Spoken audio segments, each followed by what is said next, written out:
Hey guys, Nate LaHoda, Levette Video Productions. Hey, don't forget to love Levette, because that's the name of my video company. Anyway, so I'm putting together the video production for the Polar Plunge. I believe it's the 5th one, correct?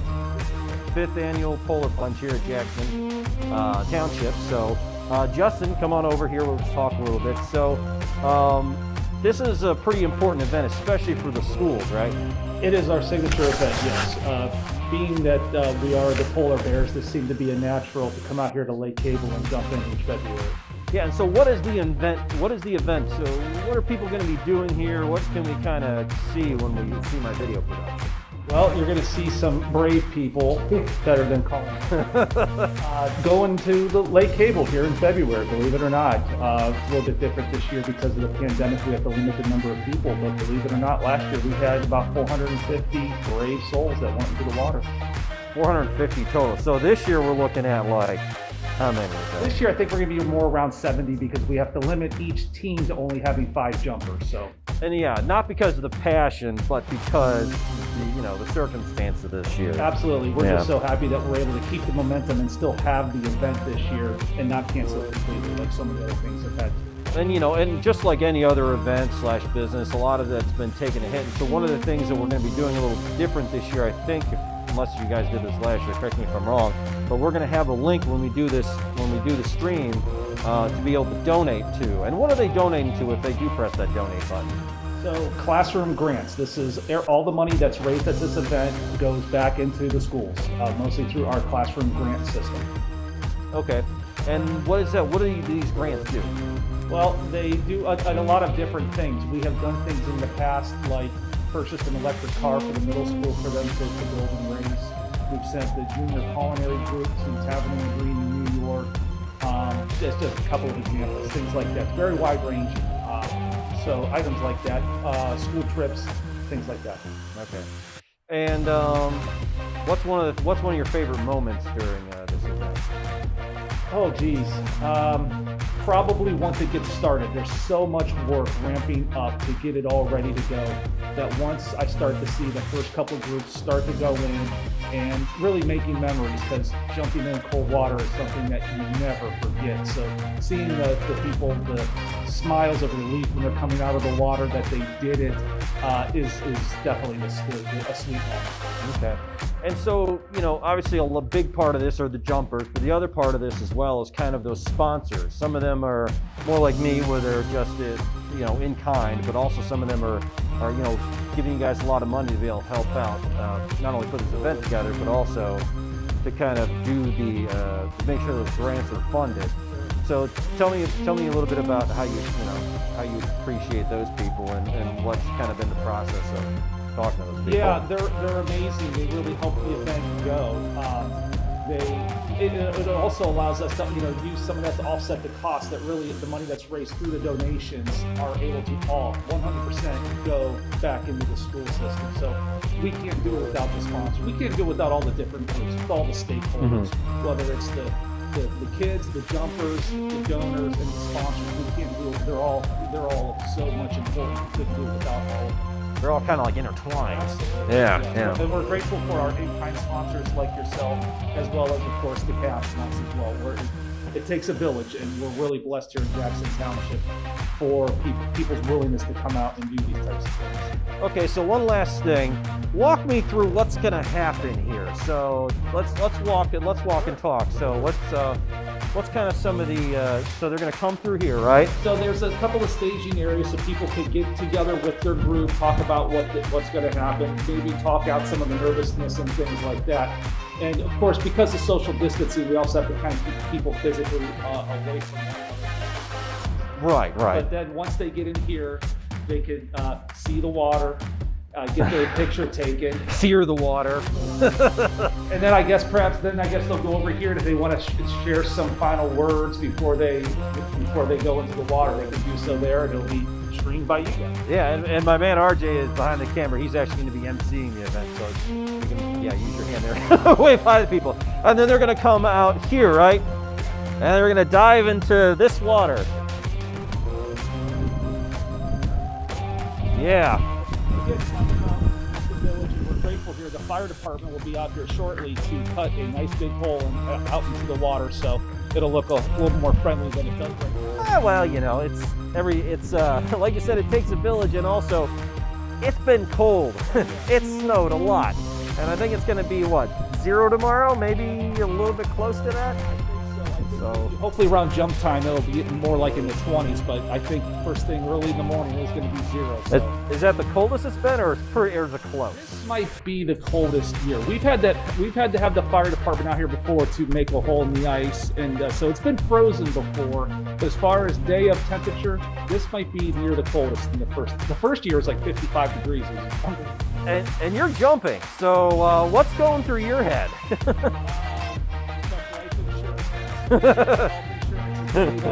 Things of that nature. But you know, you're gonna have medical staff, or like you know, people out here, obviously. The fire department will have people in the water. So if anybody has just a moment of whatever, they're going to be right there to help them. So no, I'm looking forward to it. It's gonna be a memory. Yeah. All right, Justin, I would shake your hand, but you know, Corona time, so thank you very much. All right, now let's go talk about my gear, guys, because this is a lot going on. You know, we're going to be running 3 different cameras. A lot of what's important about this is making sure that these people's names and their causes are being put up on camera. So let me show you the first piece of gear. We're going to step behind. The computer here. So I've got a video switcher. Come on around this way, RJ, if you can. So this video switcher here kind of helps us out, because what we're going to be doing is having a lot of graphics. So right now I don't really have any cameras up because I've been setting up, making sure everything's good.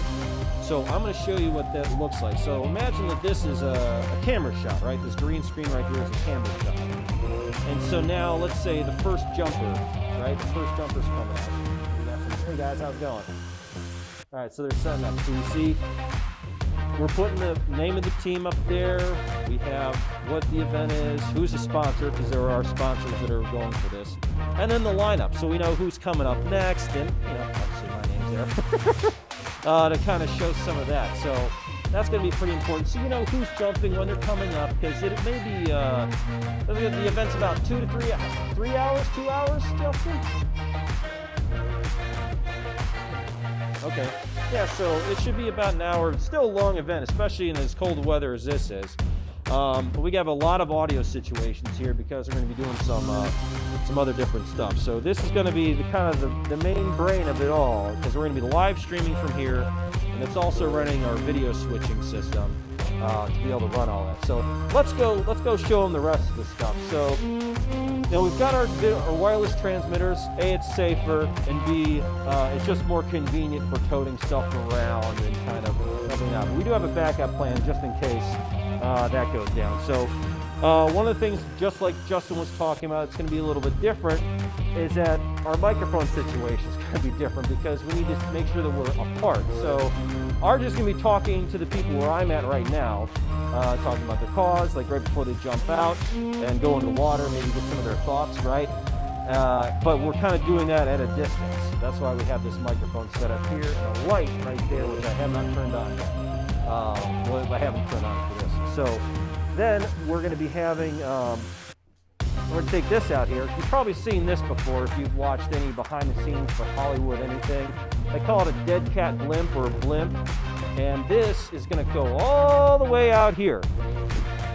So we can get that sweet audio, right? Because we want to make sure that we hear all the splashes and all the fun stuff that people say. And maybe we don't have a live censor button to be able to get the eventual swears out, but you know, you're going on the ice. It's for a good cause. It may happen. So, but we'll get some nice audio of that with this. And the dead cat is really important. This part right here. It's also called the dead rabbit because this fur helps soften the wind noise. So when it's going to be windy tomorrow, if it is windy tomorrow, hopefully it's not, but if it is, this will take a lot of that sound out so we can get the nice crisp audio for everything. And speaking of audio, since we have that set up, we also have a bunch of other microphones. So some of the mics we have, so this mic right here is called a COS 11D. And this is an industry standard that they also use in Hollywood. We're going to be having our host on this mic. We've got 2 other wireless mics, and then the 2 other cameras we have one of the newer cameras that came out by Sony. This is the A7S3, and this is just a low light beast. So if you guys don't know anything about cameras, this thing's just very good in low light. And it can do 120 frames a second at 4K, which basically means if something's happening that kind of looks cool, that would be cool in slow-mo, it goes extra slow. And then also one of the other stars of the show, we're gonna have 3 cameras. The 3rd camera's not here today. Is my Blackmagic Pocket Cinema Camera 4K. Now, the bit rate that comes out of these cameras, if you put it at the highest quality, is actually Netflix approved. So it's good enough to work on Netflix. It's definitely good enough for this event, you know. But this event kind of deserves that kind of high level quality, you know. So we're making sure we broke that out here, and tomorrow we're going to bring that 3rd camera out to kind of get that backup angle outside. So if you guys have any questions about video production in the meantime, please send me a message, give me a call, we'll talk about it. If you have an event like this coming up, we can make sure we keep it safe, keep it professional, and it looks and sounds amazing. So thank you guys very much, and I look forward to seeing you all online tomorrow. And if you do end up watching this stream, please donate. Thank you very much, and don't forget to love a vet.